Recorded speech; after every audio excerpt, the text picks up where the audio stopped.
Salam cerdas, Ibu, Bapak, saudara-saudara yang saya hormati.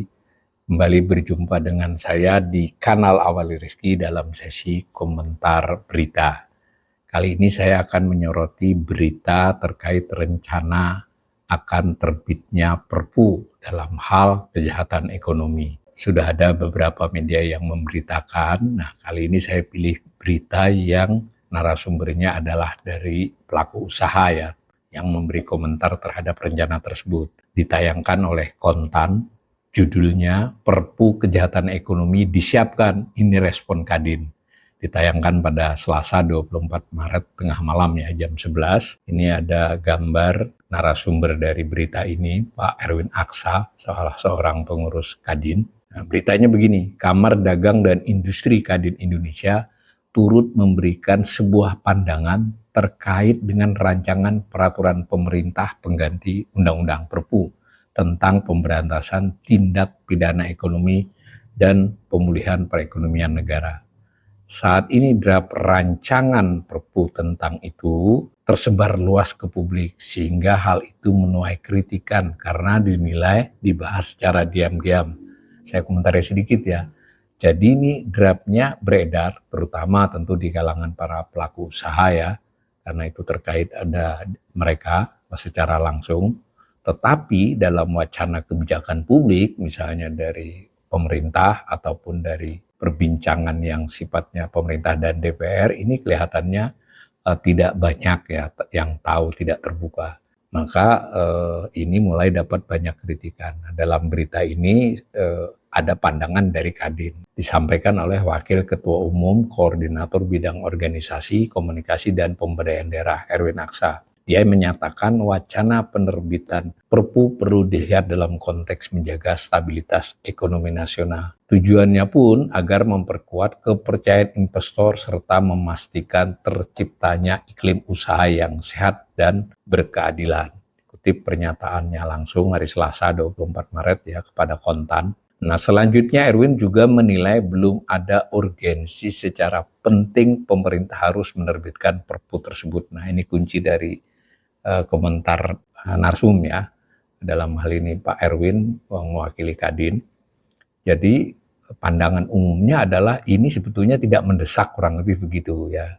Urgensinya untuk mendesak segera dilakukan itu tidak banyak menurut versi berita ini. Dan tadi di atas juga jurnalis Kontan melakukan penilaian bahwa mungkin sejauh yang dilihat jurnalis ini kok tidak banyak jadi pembicaraan, dibahas secara diam-diam. Jadi dua hal ini ya. Nah, Erwin melanjutkan lagi nih, pemerintah juga mesti memperhatikan peningkatan kompleksitas kejahatan ekonomi di era digital dan globalisasi, seperti fraud keuangan, manipulasi perdagangan, hingga praktek ekonomi ilegal lintas negara, yang membutuhkan instrumen hukum yang lebih adaptif dan responsif. Kebutuhan menjaga kredibilitas sistem ekonomi nasional, terutama di tengah tekanan global dan dinamika geopolitik, kepastian hukum menjadi faktor kunci bagi pelaku usaha dalam mengambil keputusan investasi, kata Erwin. Nah, Erwin menyebutkan lebih jauh bahwa pemerintah juga harus melihat perlindungan terhadap pelaku usaha yang patuh, compliant ya. Nah, saya komentari ya, jadi kelihatan dari pandangan Pak Erwin ini bahwa ini kan masalahnya makin kompleks dinamika dunia usaha itu, sehingga kalau dibuat aturan yang terburu-buru tidak menimbang berbagai dinamika yang terkini dan kompleksitasnya, maka aturan tersebut bisa tidak pas, kurang lebih begitu ya. Dan ini poin lain yang disampaikan beliau juga adalah tidak hanya menindak kan, dalam arti menindak yang nakal ya, yang melanggar, tetapi juga harus perlindungan terhadap yang compliant. Jadi dua sisi ya, dua pihak ini. Jadi regulasi nggak hanya untuk yang menindak, yang melanggar, tetapi juga harus memberi perlindungan kepada yang patuh ya. Ini disebutkan pernyataannya langsung, regulasi yang kuat diperlukan untuk menindak praktek-praktek yang merusak persaingan usaha seperti penyelundupan, dumping ilegal, dan manipulasi pasar. Kemudian Kadin menekankan sejumlah hal kepada pemerintah jika Perpu tersebut sedang digodok. Jadi meskipun menilai urgensinya tidak mendesak, tetapi Kadin tetap saja juga menyampaikan masukan ya, pandangan kalau memang Perpu itu terus digodok ya. Salah satunya itu Perpu harus disusun secara proporsional dan tidak menimbulkan overregulasi yang justru membebani dunia usaha. Ini hal yang di kanal saya dari berbagai narasumber yang saya undang juga disampaikan ya, salah satu ekonom ya, kalau narasumber saya kebanyakan itu mengatakan bahwa kita ini ada penilaian oleh ekonom, sebagian ekonom itu banyak aturan terhadap dunia usaha yang tumpang tindih dan memberatkan jadinya. Nah, ini dikutip langsung kata Erwin ini, selanjutnya harus terdapat kejelasan definisi dan ruang lingkup tindak pidana ekonomi. Jadi supaya tidak multitafsir di lapangan, penegakan hukum harus mengedepankan kepastian, transparansi, dan fairness sehingga tidak menciptakan ketidakpastian baru bagi dunia usaha, tutur Erwin. Namun secara prinsip, Kadin Indonesia mendukung upaya pemerintah dalam memperkuat penegakan hukum di bidang ekonomi, selama kebijakan tersebut tetap menjaga keseimbangan antara penegakan hukum dan kemudahan berusaha. Ya, jadi ini penting ya, tidak hanya menegakkan hukum saja, tapi juga harus memberikan kemudahan berusaha. Nah, ini paragraf berikutnya dari jurnalis Kontan, bukan dari Pak Erwin. Diketahui penyusunan Perpu ini dilatar belakangi keterbatasan aturan yang ada saat ini, termasuk Undang-Undang Darurat Nomor 7 tahun 1955 yang dianggap tidak lagi mampu menjangkau dinamika kejahatan ekonomi modern. Kondisi tersebut dinilai menimbulkan kekosongan hukum, sehingga diperlukan langkah cepat melalui Perpu dengan alasan kegentingan yang memaksa. Nah, di sini ya mungkin relevansi dari komentar atau pandangan Kadin tadi. Kalau soal mendesak begini, padahal tantangannya kompleks begitu, ya kelihatannya butuh lebih hati-hati ya menggodokkan ini. Yang di sini disebut juga oleh jurnalis dalam draft terdiri dari 12 pasal dan 7 bab tersebut, tindak pidana ekonomi didefinisikan sebagai perbuatan yang secara langsung maupun tidak langsung merusak stabilitas, menghambat pertumbuhan, atau merugikan perekonomian negara dalam skala makro. Cakupannya luas, mulai dari sektor perpajakan, kepabeanan, pertambangan, kehutanan, hingga kejahatan siberfinansial. Salah satu poin utama dalam draft ini adalah pembentukan satuan tugas Satgas ya, di bawah kejaksaan yang akan menangani perkara secara terpadu melalui sistem penuntutan tunggal. Nah, ini bukan dari Pak Erwin ya, tapi dari jurnalis memberi informasi. Saya komentari terhadap informasi jurnalis ini. Memang krusialnya di sini ya. Ini Perpu ini dalam konteks agar dunia usaha kita tumbuh kembang, sehingga perlu langkah-langkah di mana yang melakukan kejahatan yang justru merugikan dunia usaha itu ditindak. Sementara tadi persis seperti kata Pak Erwin tadi, justru yang patuh itu harus dilindungi, kan?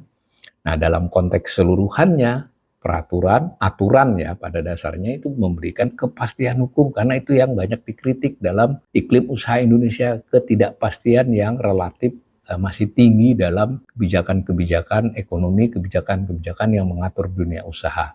Di sisi lain dari informasi jurnalis Kontan ini kan kelihatannya, saya juga sudah baca beberapa berita lain, itu yang menonjol dari Perpu ini adalah dibentuknya Satgas di bawah kejaksaan ya, yang wewenangnya cukup besar ya, mulai dari penyelidikan, penyidikan, penuntutan, dan seterusnya. Jadi kan maksudnya memang terkoordinasi tapi di bawah kejaksaan.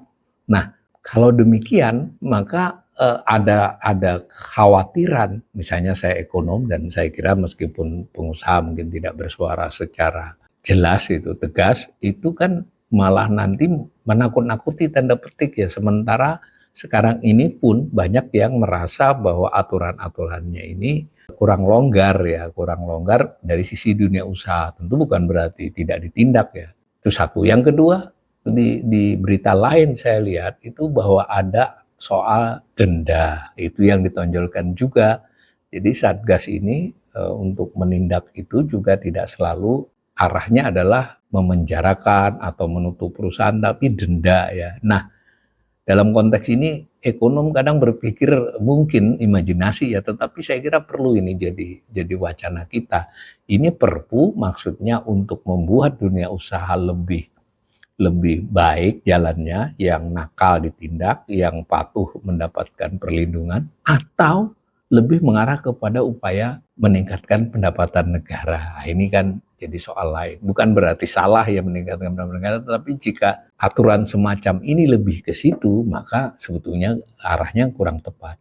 Di samping wewenang yang diberikan kepada Satgas begitu besar, itu juga rawan dengan kekhawatiran atas penyalahgunaan. Karena itu juga yang menjadi keluhan dari banyak pihak ya, kalangan usaha dan tentu ekonom yang mengamati. Ini kalau dunia usaha menjadi lebih kesulitan untuk mengambil keputusan akibat banyaknya aturan dan kekhawatiran untuk tanda petik kemudian dipaksa membayar kalau melakukan kesalahan, membayar dalam jumlah besar kan jadi rawan.